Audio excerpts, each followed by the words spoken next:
O Papa Francisco nomeou este mês o arcebispo de Salvador e primaz do Brasil, cardeal Dom Sérgio da Rocha, como membro da Congregação para os Bispos. Na ocasião, também foi nomeado para a função o cardeal americano Joseph William. A Congregação para os Bispos é um dos principais organismos da Cúria Romana que cuida da criação das dioceses, da nomeação de bispos e dos encontros de novos bispos. Nesta semana, a Semana Santa da Igreja Católica, a gente recebe aqui no Issa Bahia o arcebispo de Salvador e primaz do Brasil, Dom Sérgio da Rocha, cardeal Dom Sérgio da Rocha, mais uma vez, nosso convidado. Seja bem-vindo.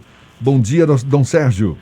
Bom dia a vocês, Jefferson e Fernando. Bom dia a tantos que estão unidos a nós nesse momento pela Tarde FM. Dom Sérgio, como é que o senhor recebeu sua nomeação como novo integrante da Congregação dos Bispos e que importância tem essa nomeação para a Arquidiocese de Salvador? Trata-se de um organismo da Cúria Romana, isto é, a Cúria Romana é organizada em dicastérios, é uma palavra um pouquinho mais complicada, geralmente nós chamamos de organismos que colaboram com o Papa no governo da Igreja. E um dos principais organismos da Cúria Romana é justamente a chamada Congregação para os Bispos. Eu, ao ser chamado para participar desta congregação, vou colaborar com a nomeação dos bispos e a criação de dioceses.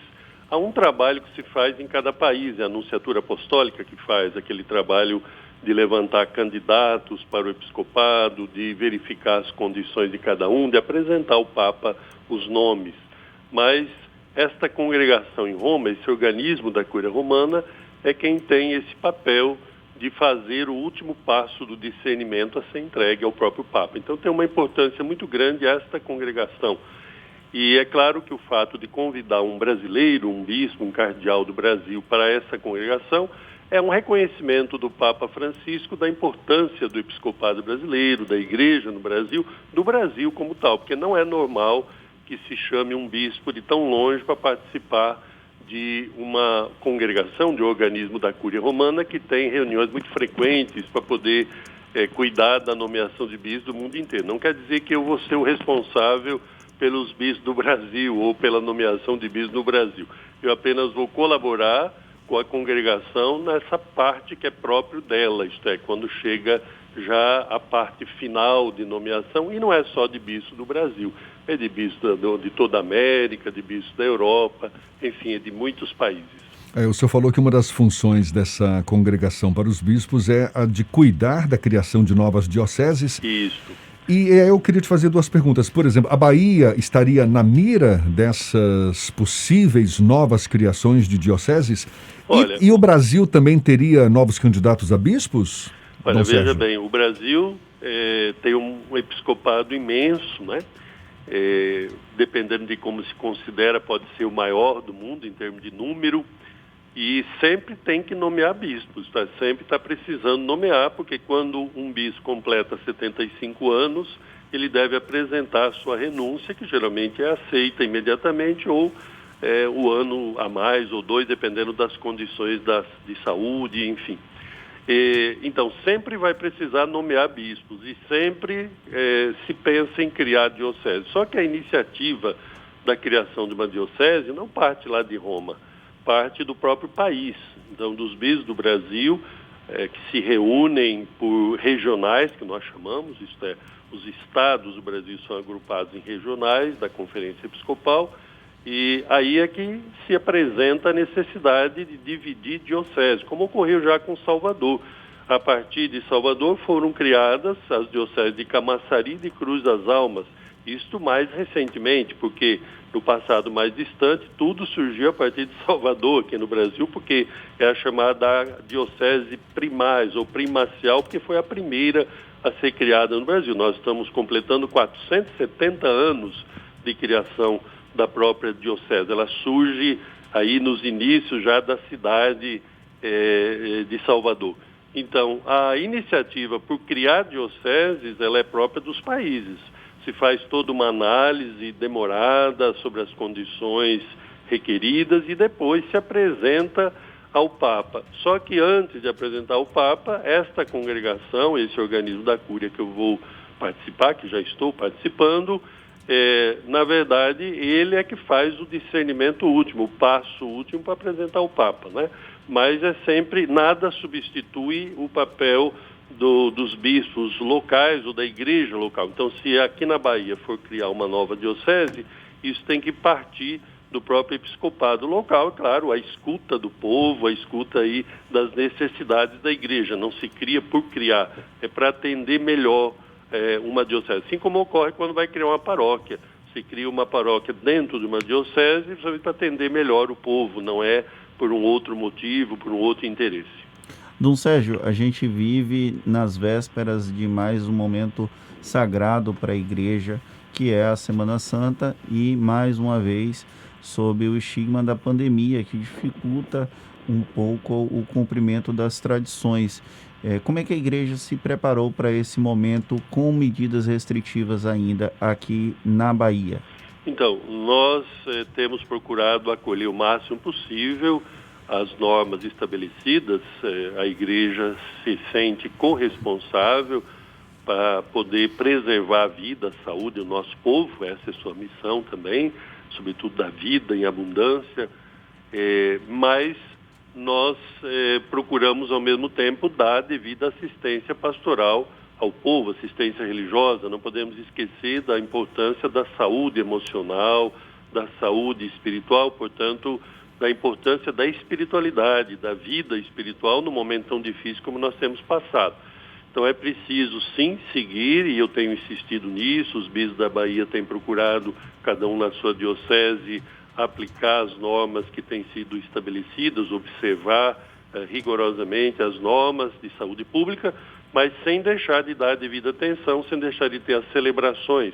Então, por exemplo, nós alteramos o horário de celebrações que normalmente não poderiam ser alterados. Por exemplo, a Vigília Pascal, assim chamada, que é a celebração mais importante da igreja em todo o ano. Ela acontece no Sábado Santo à noite.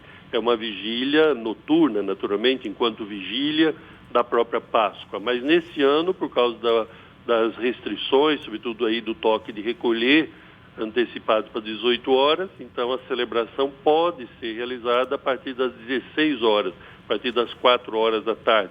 Então, é uma maneira de observar aquilo que é norma estabelecida, sem deixar de dar a devida atenção à parte religiosa.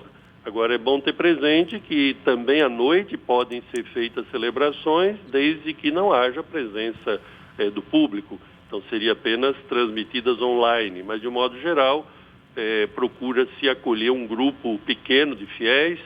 Os 30% que têm sido propostos, nós temos pedido aos padres que evitem, inclusive, chegar a esse número, isso é, de ter um grupo menor, justamente para poder preservar melhor a saúde e evitar a propagação do coronavírus.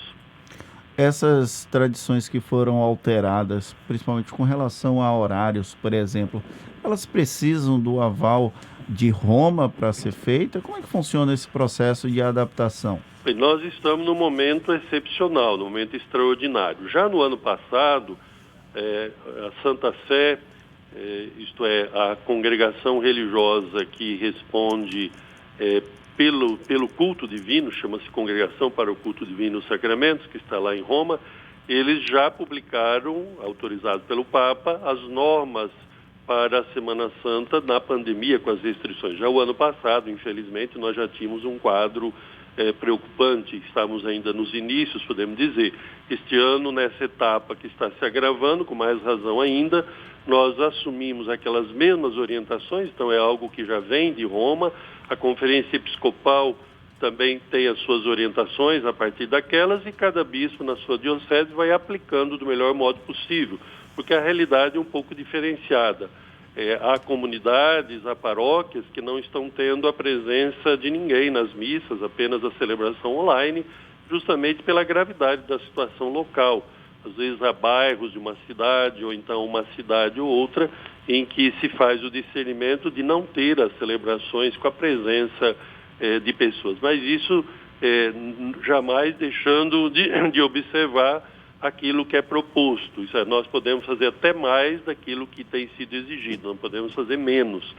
E entendemos a preocupação dos fiéis, as pessoas querem participar, nós também gostaríamos, digo nós, porque há muita gente que compartilha, né, desse desejo sincero de participar das celebrações, mas infelizmente nós não temos tido condições. Então são gestos, são sacrifícios que se faz na própria quaresma, por amor, quer dizer, pela fé que se tem, pelo amor que se tem às pessoas e pela fé em Deus, as pessoas fazerem como sacrifício de quaresma, como sacrifício, como penitência, esses gestos que promovem a vida, que preservam a saúde.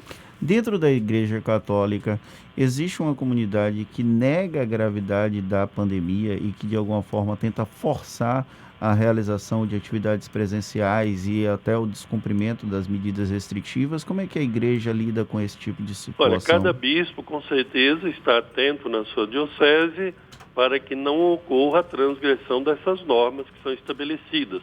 Que alguma pessoa, que alguém possa expressar uma opinião diferente, se respeita, mas nós não deixamos de cumprir.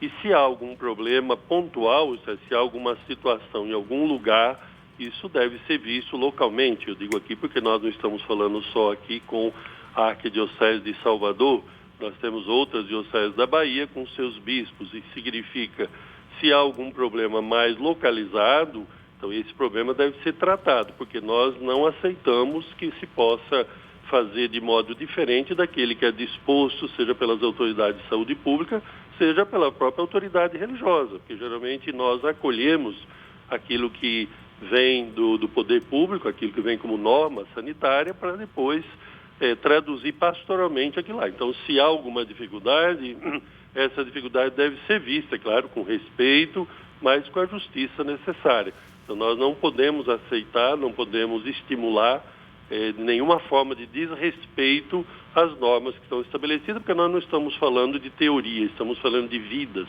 são vidas que estão em jogo.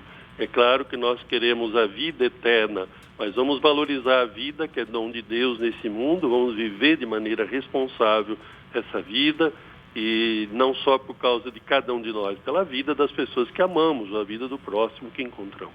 Dom Sérgio, para a gente encerrar, a Igreja Católica está vivenciando a Semana Santa, que é um período super especial para a Igreja. Qual é a mensagem, qual é a principal mensagem que a Igreja procura passar para os fiéis nessa semana, especialmente nesse contexto de pandemia?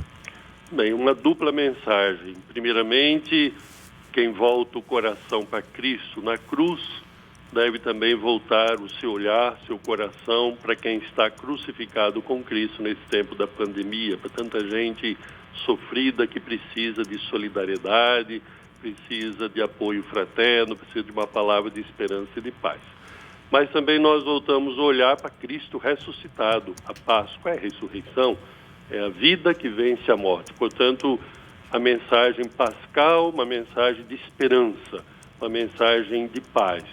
Então eu desejo que todos possam viver esses dias da Semana Santa contemplando Cristo crucificado, sobretudo solidários com os que mais sofrem, mas sempre com a esperança da vitória pascal. A vitória de Cristo sobre a própria morte faz cada um de nós ter no coração a esperança, a certeza de também vencer, de que a vida venceu a morte. E nesse tempo de pandemia é muito importante trazer no coração esta esperança, essa certeza de que com o ressuscitado, né, com Cristo, nós também podemos vencer e superar situações de morte. Cardeal Dom Sérgio da Rocha, arcebispo de Salvador e primaz do Brasil, muito obrigado mais uma vez pela sua disponibilidade, pela atenção dada aos nossos ouvintes. Um bom dia para o senhor. Eu agradeço a vocês e à Tarde FM, desde já desejo a todos uma Páscoa feliz.